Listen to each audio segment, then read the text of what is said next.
Hello and welcome. So today we are starting section 3. So this is going to be a small section. When I say small, I mean a 13 row section, very similar to our first section here. So we'll have kind of the small diamonds versus the real long elongated diamonds that are on section 2. So we're going to do a middle section of the small 13 row ones. So when we start a section, it's really important, at least on this particular row, to pay attention to the color changes because they're going to be very different from the rows below it. So also exciting, a little bit of change of pace, hopefully build up some momentum to get this done. So this first small block that we're going to start is going to be started with the dark pink color. So here we're going to do 6 of the dark pink. Then we're going to do 1 light peach and then 6 of the red. So that is going to be our first color change sequence. So I'll go ahead here and attach the yarn and begin the row.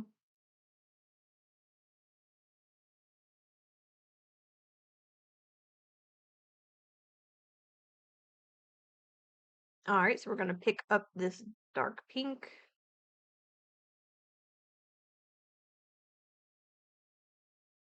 And do these 6.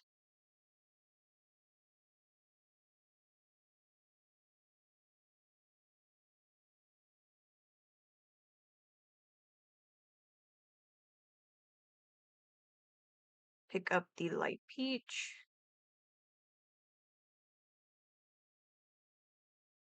Do the 1. Give it an extra little bit of room in there with the tension so it doesn't get squeezed. Pick up the red.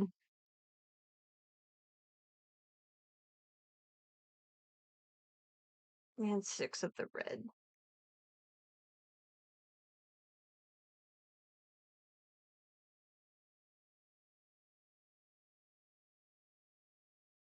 All right, so we have that first smaller block ready. So this next block, we're going to be doing the 12 in the lightest pink, 1 in the red, and then another 12 of the light pink or the soft pink. So that is going to be the next block. I'll scroll this progress checker over so we can see what we're doing.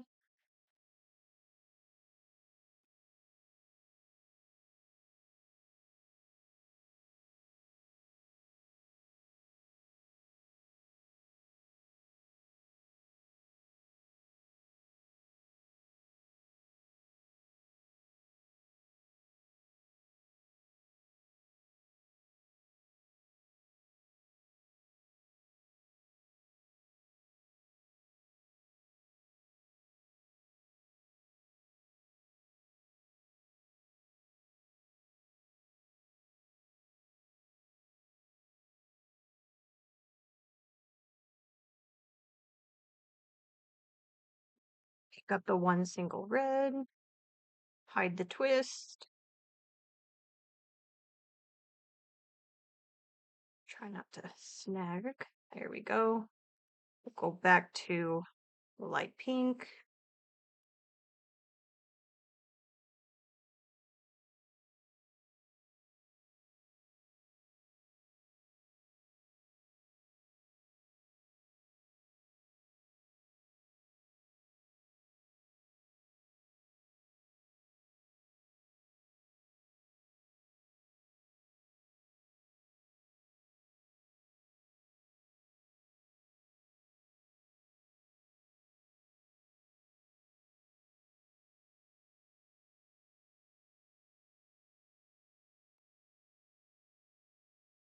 All right, you can kind of see even that red got a little bit tight there. That's okay. It's not too dramatic, but definitely try to give a little bit more generosity to the tension there. So this next small block is going to be light peach.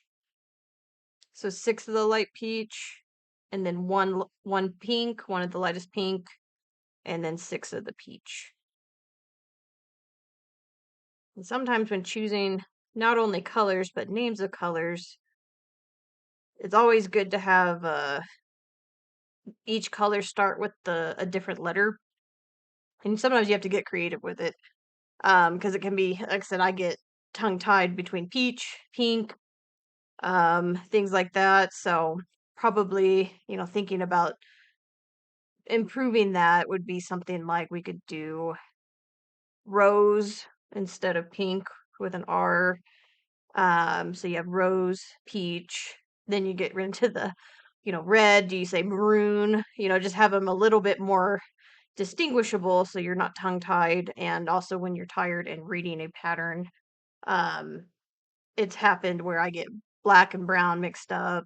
I might say dark brown, like a DK brown in the pattern, just so I can see the letter D instead of B. Little things like that to kind of help not get so cross-eyed as well. So let me scroll this over. So for this next block, we're going to do another 12 of the light pink, 1 red, 12 light pink.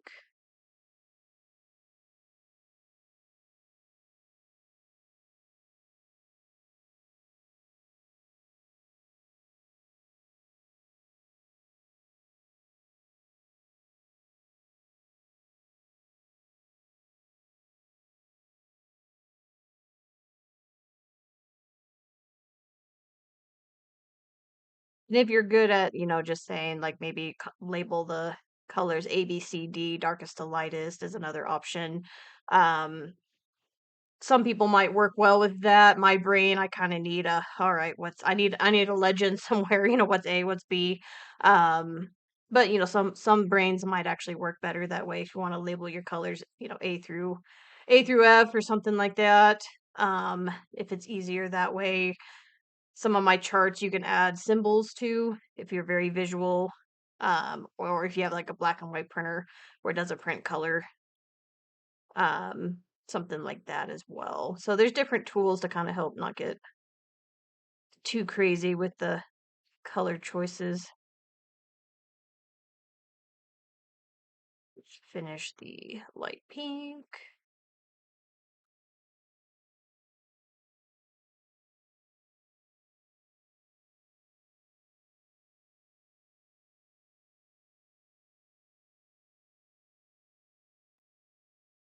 All right, scroll this over a little bit. So now we have a small blocks. We have 6 red, 1 light pink, and then 6 peach.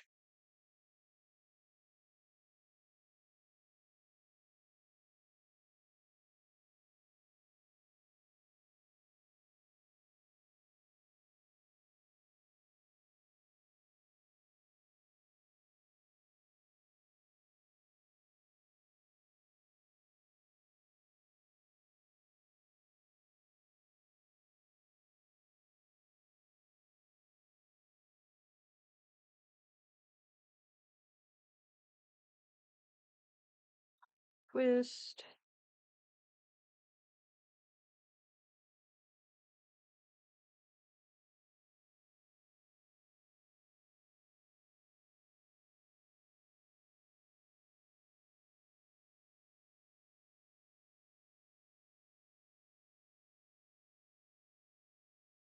All right, and so our next large block, we're gonna do the light pink, 1 red, light pink pattern again.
right, let's scroll this over.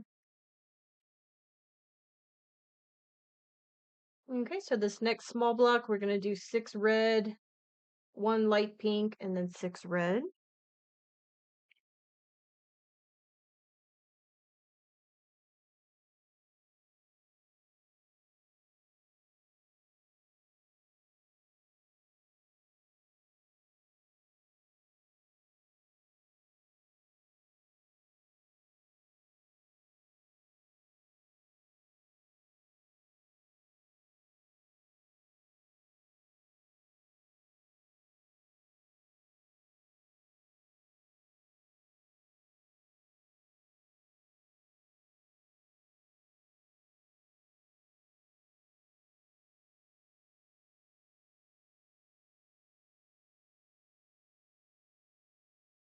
And then we're going to have a light pink, so 12 light pink, 1 red, and then 12 of the light pink again.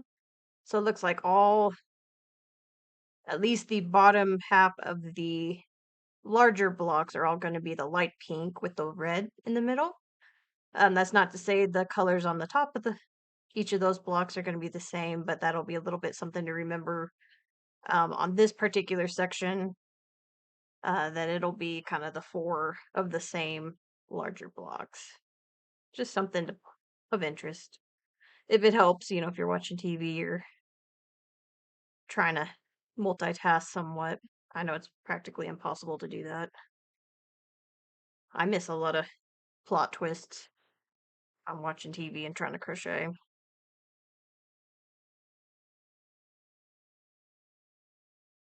Alright.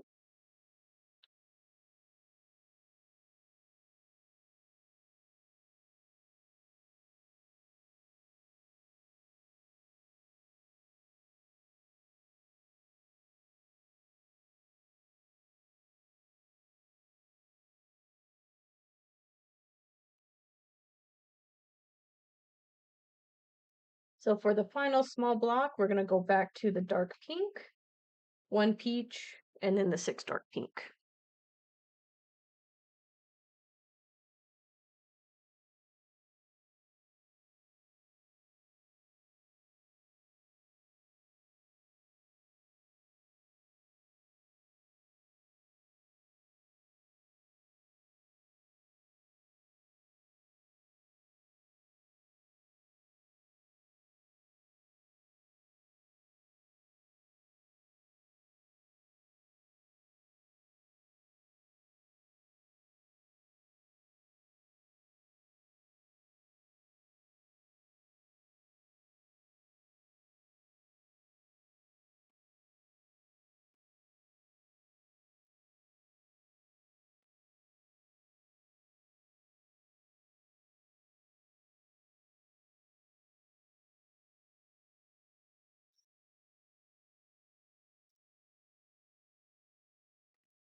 Alright, so that is beginning row of section 3.